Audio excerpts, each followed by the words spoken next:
Buenos días a todos. En esta semana tendremos la segunda práctica de nuestro laboratorio, que es mecánica de la fractura. Antes de entrar formalmente, ¿verdad?, a lo que es mecánica de la fractura, quisiera aclarar a qué nos referimos con una fractura.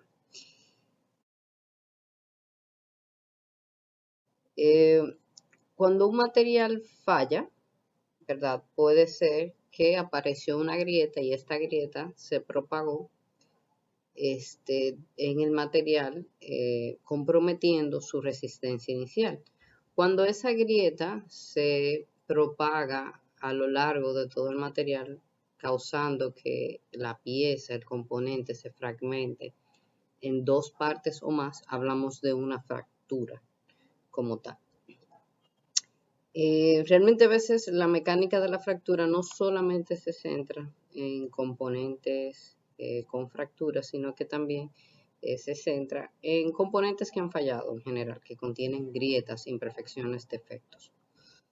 Entonces ya sí, un poco entrando más a mecánica de la fractura, yo diría que toda una ciencia, así como vamos a ver qué ocurre con metalografía, donde se concatenan diferentes metodologías, métodos de análisis, de evaluación, de determinación de propiedades, de características de los materiales, para tratar de llegar a una conclusión de cómo fue el mecanismo de propagación de la grieta.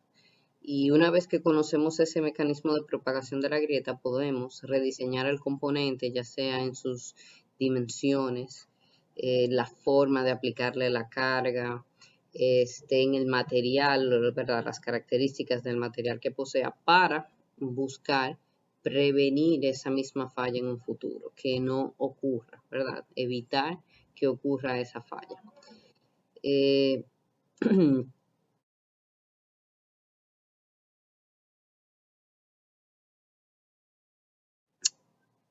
Una de las técnicas de las cuales se auxilia la mecánica de la fractura es la fractografía.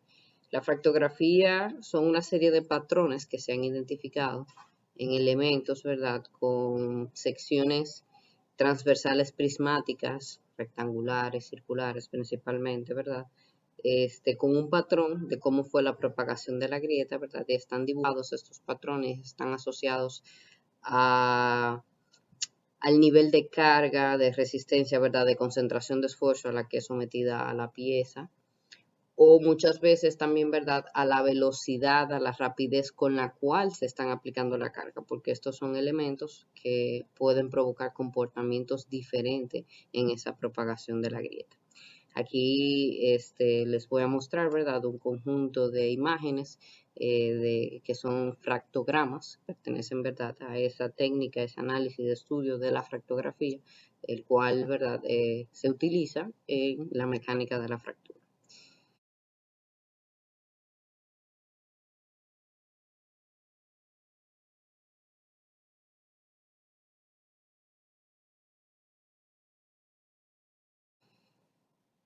También, de forma más práctica, los ingenieros hemos buscado cómo evaluar la resistencia a la fractura de un material, que es básicamente lo que quiere medir la mecánica de la fractura. ¿Qué tanto tolera, qué tan fácil o qué tanta energía yo le tengo que, ¿verdad?, someter a un material para que éste me propague una grieta, un defecto, una fisura que contenga? Ese es el enfoque, ¿verdad?, de ingeniería que se le da a este tema. Yo saber cuál sería ya sea la máxima longitud de grieta que puedo permitir debido al esfuerzo nominal de aplicación que tengo para mi pieza, o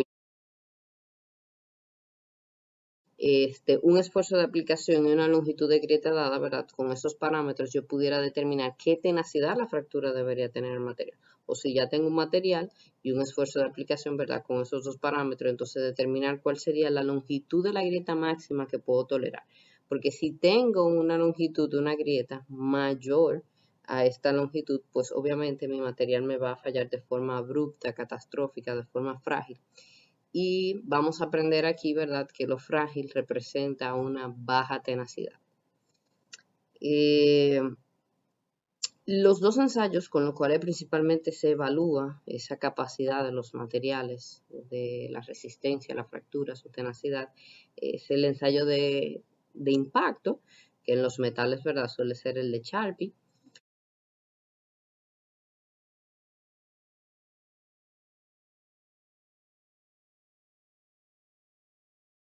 o un ensayo de tensión con una muesca al lado, como le muestro, ¿verdad?, en el siguiente esquema.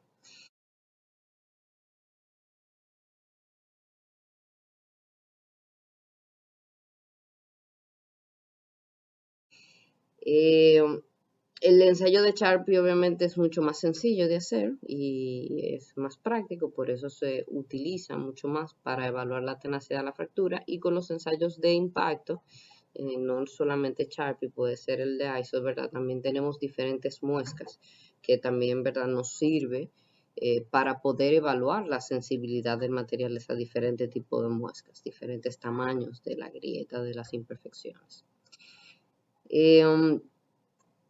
Por último, un poco, ¿verdad?, para hablar de la introducción de mecánica de la fractura, uno de los enfoques más importantes de los análisis que tenemos en mecánica de la fractura es el enfoque de la intensidad de esfuerzo.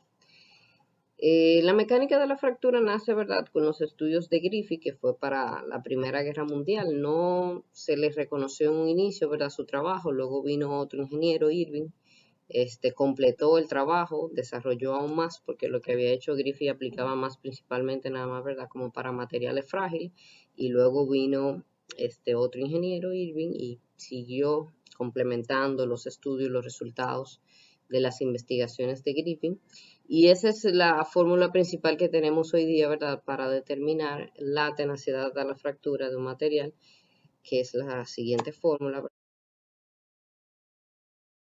¿verdad?, donde contamos con un factor geométrico que va a depender de la relación del tamaño de la longitud de la grieta, ¿verdad?, de relación con el ancho de nuestro espécimen, de nuestro componente, de la probeta que se está analizando.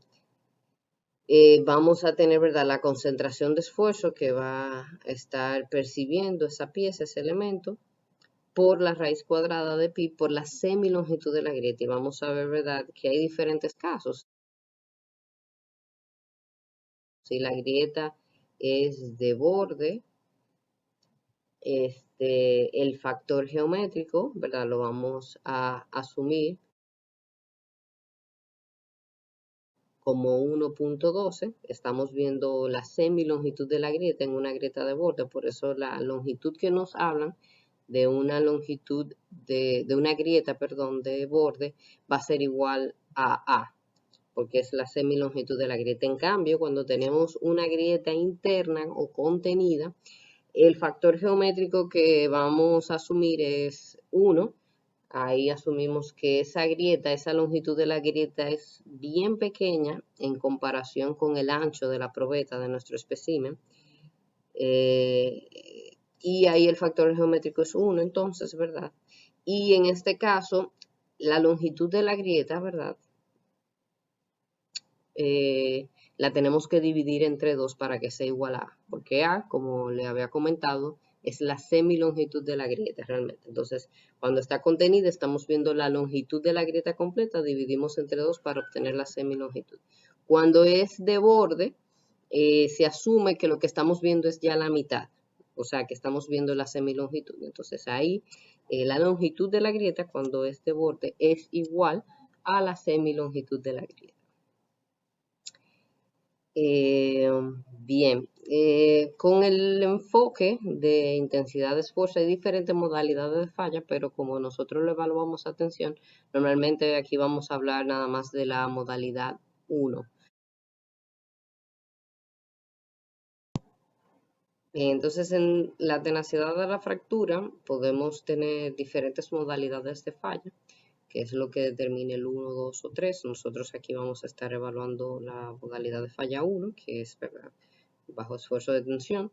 No vamos a ver ensayos en modalidades de falla de cizalladura, que es la 2, o de rasgado, que sería, ¿verdad?, la modalidad de falla 3.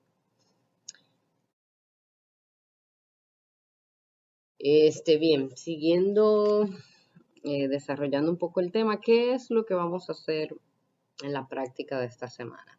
Típicamente cuando estamos en el laboratorio nosotros tenemos una serie de probetas que se han ensayado durante el trimestre anterior con estudiantes o con clientes, ¿verdad?, que presentan diferentes tipos de fractura y pertenecen a las diferentes clasificaciones de materiales cerámicos.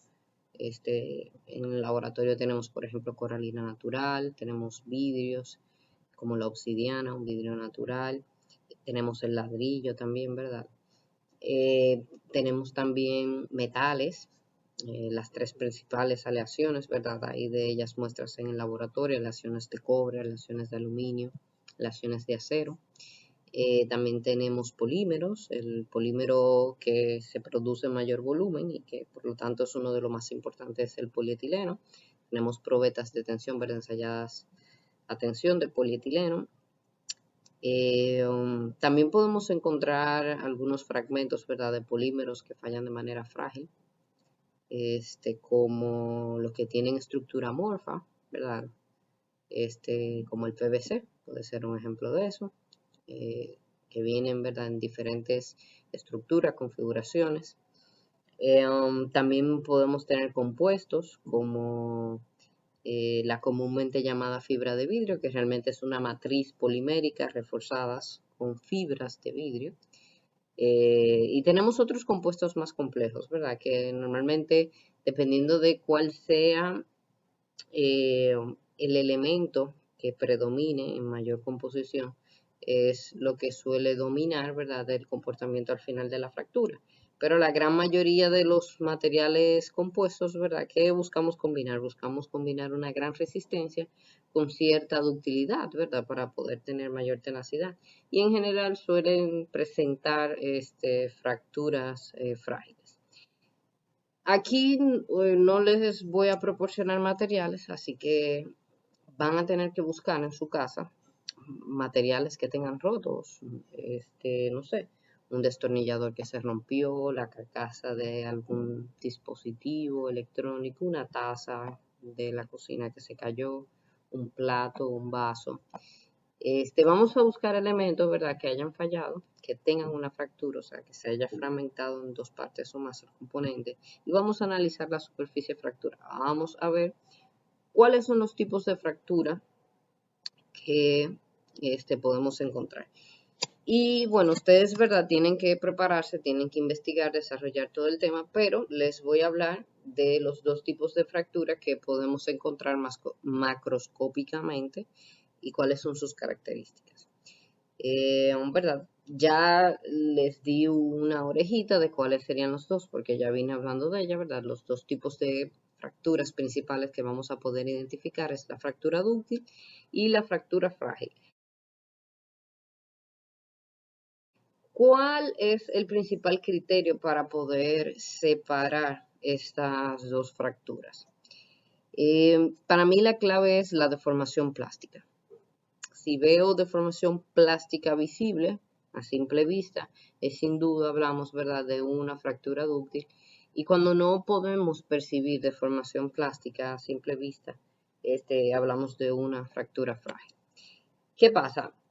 ¿Cómo es la propagación de la grieta en una fractura dúctil y en una fractura frágil? En una fractura frágil, básicamente la mayor componente en la deformación que tenemos son las deformaciones elásticas. Casi o virtualmente no tienen deformaciones plásticas. Entonces, inmediatamente intentamos separar plásticamente esa microestructura, ese material, se me rompe el enlace químico que une esos materiales y se me propaga instantáneamente la grieta a lo largo del material, ¿verdad?, provocando esa fractura en dos fragmentos o más del componente.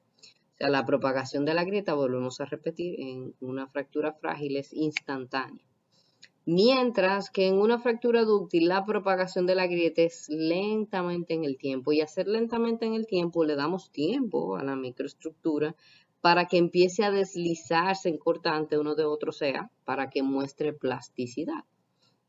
Por eso, podemos asociar, ¿verdad?, una fractura dúctil con la deformación plástica visible. Como ocurre lentamente en el tiempo, esas deformaciones que se van a ir acumulando, sobre todo, ¿verdad?, plásticas, porque las elásticas son muy pequeñas, pero sí va a haber una gran acumulación de deformaciones plásticas, no van a dar indicios, ¿verdad?, de la deformación que llevó la propagación de la grieta hasta la fractura. Siempre lo vamos a ver estiramiento, vamos a ver la estricción o formación de cuello en algunos de los sentidos cuando hay una fractura dúctil. Entonces, volviendo a recapitular acerca de la deformación plástica, en una fractura dúctil sí vamos a ver deformación plástica visible. Mientras que en una fractura dúctil no vamos a poder percibir deformación, no vamos a percibir deformación plástica. No se nota, ¿verdad?, la deformación que provocó la propagación de la grieta hasta la fractura en la mayoría de los casos. Hablando un poco de la tenacidad, ¿verdad? La tenacidad se refiere a la capacidad que tiene un material de poder absorber energía antes de romperse. Entonces, ¿qué pasa? Tanto los dúctiles como los frágiles van a presentar la resiliencia, que es la energía que pueden absorber elásticamente. Pero el frágil, luego que superamos el límite elástico, se rompe y ya no sigue absorbiendo más energía. Tiene un poco más de resistencia, pero como tiene menos deformación, ¿verdad? Esta área suele ser un triangulito pequeño, como mostramos en la imagen, versus un material que sí es dúctil. Cuando tenemos un material dúctil, ¿verdad?, llega hasta el límite elástico y más allá del límite elástico sigue deformándose plásticamente. Entonces, mientras se está deformando plásticamente, sigue absorbiendo energía. Y al final, ¿verdad?, la sumatoria de toda esa energía que absorbió hasta romperse lo hace más tenaz. Entonces, en general, cuando hablamos de una alta tenacidad, esto está asociado a una fractura dúctil. Y cuando hablamos de baja tenacidad, de algo quebradizo, frágil, ¿verdad?, es lo mismo. En general decimos que los materiales frágiles no tienen tenacidad, mientras que los materiales dúctiles sí poseen tenacidad.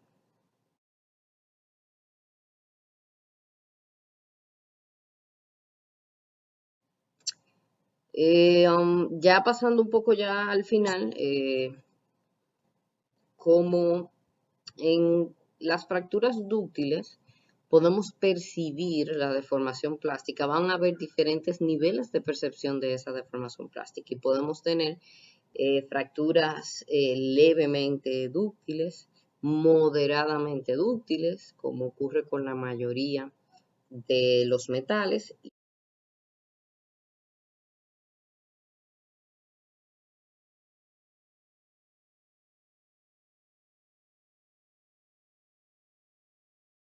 y altamente dúctil, como por ejemplo son los plásticos, los comúnmente o vulgarmente llamados plásticos, que son los polímeros plásticos realmente, ¿verdad? Como tienen una gran capacidad de deformarse plásticamente, por eso le llamamos plásticos. Entonces, los plásticos, los polímeros plásticos presentan una alta ductilidad antes de romper y podemos ahí ver diferentes probetas, ¿verdad? Estirándose, rompiendo de polímeros plásticos.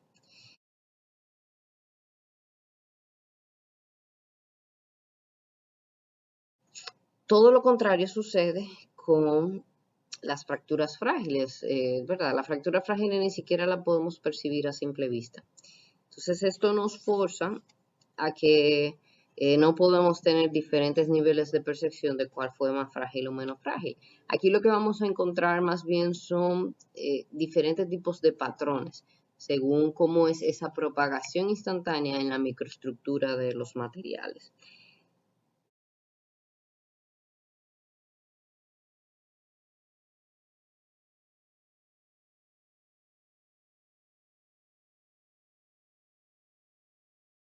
Voy a empezar a hablar de la fractura concoidea o concoideal. Es característica de los materiales amorfos, o sea, principalmente hablamos, ¿verdad?, de los cerámicos, los vidrios.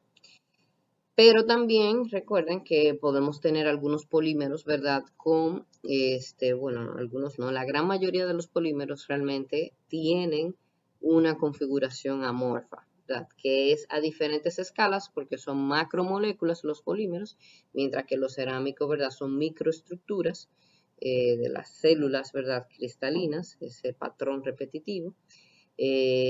Pero es la misma idea, ¿verdad? De que esas cadenas poliméricas no tienen una estructura repetitiva a corto alcance.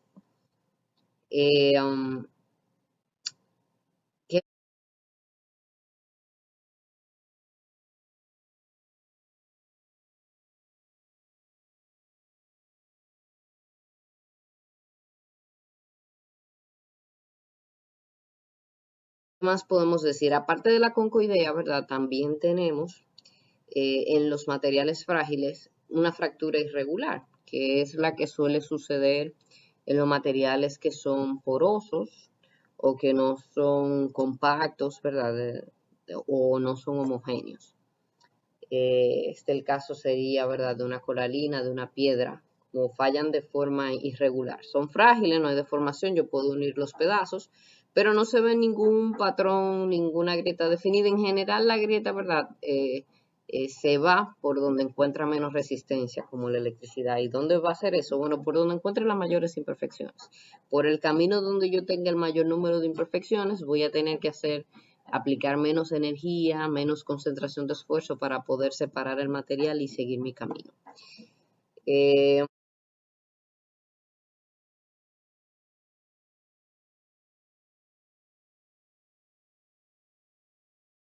por último, también podemos tener el patrón de Chevron en materiales frágiles que tienen una microestructura compacta y homogénea.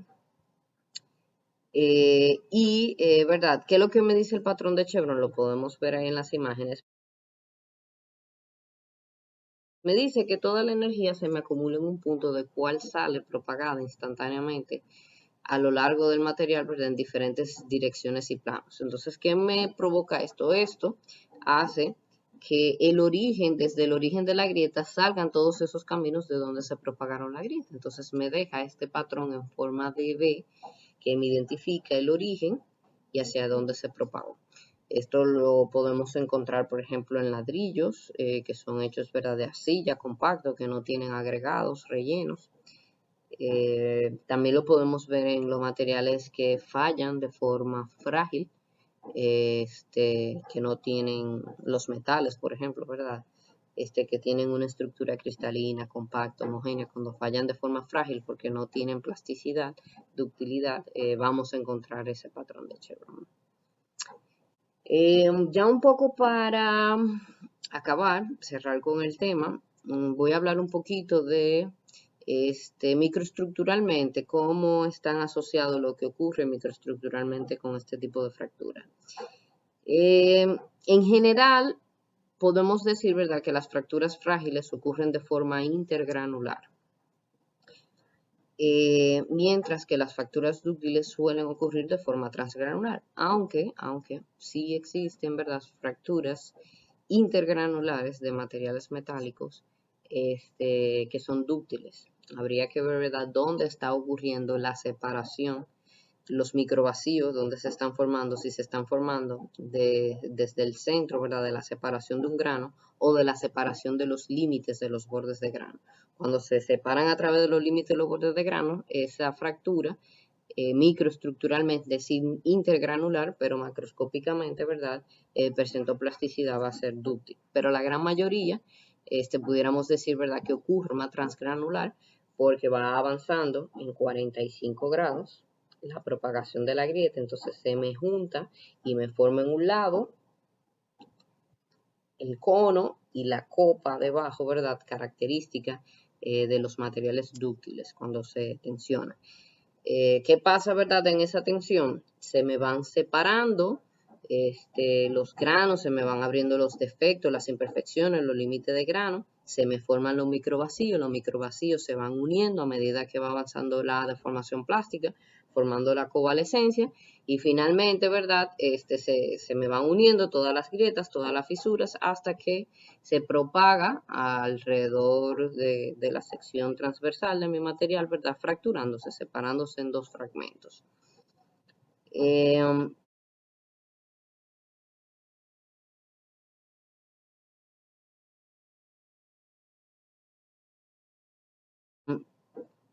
Y por otro lado, ¿verdad? En cambio, las fracturas frágiles suelen ocurrir en una dirección totalmente perpendicular, o sea, 90 grados, del eje de aplicación de la carga. O sea, que si estamos aplicando en esta dirección, en tensión, en compresión, ¿verdad? La superficie fracturada va a estar totalmente perpendicular. Este es mi eje de aplicación y esta sería la dirección de la propagación de la grieta. Entonces, cuando tenemos fracturas frágiles, suelen ser fracturas lisas, ¿verdad? Que se propagan perpendicularmente a la dirección de aplicación de la fuerza. ¿Verdad? En fracturas dúctiles, que suelen ser transgranulares, avanzan en grado de 45 formándome, ¿verdad? La copa y cono a través de la covalescencia. Entonces, ahora les voy a dejar un grupo de imágenes. Les voy a poner, ¿verdad? En cada imagen el comentario para que vean qué tipo de material es y qué tipo de fractura podemos observar en general. Ustedes van a tener que buscar otras imágenes. La idea es que lo hagan desde su casa. Y si no encuentran elementos fracturados en su casa, bueno, pues entonces, ¿verdad? Pueden utilizar fotos variadas de fracturas de internet donde ustedes mismos analicen las características que pueden observar de esa fractura. Y todas las conjeturas, ¿verdad? Acerca de a qué tipo de carga se sometió, si fue rápido o lenta la aplicación de la carga, qué temperatura a lo mejor, ¿verdad? O las condiciones ambientales a las que estaba sometido al momento. Tratar de plantearnos y de evaluar, ¿verdad? ¿Cuáles fueron las condiciones que provocaron que ese material fallara de esa manera? Eso es básicamente, ¿verdad? Lo que debemos de hacer para esta práctica. Ese es el meollo. Recuerden que estoy pendiente a sus dudas, a sus comentarios. Cualquier detalle me pueden escribir por los foros o por un mensaje también. Que pasen una buena semana y estamos en contacto. Nos seguiremos viendo.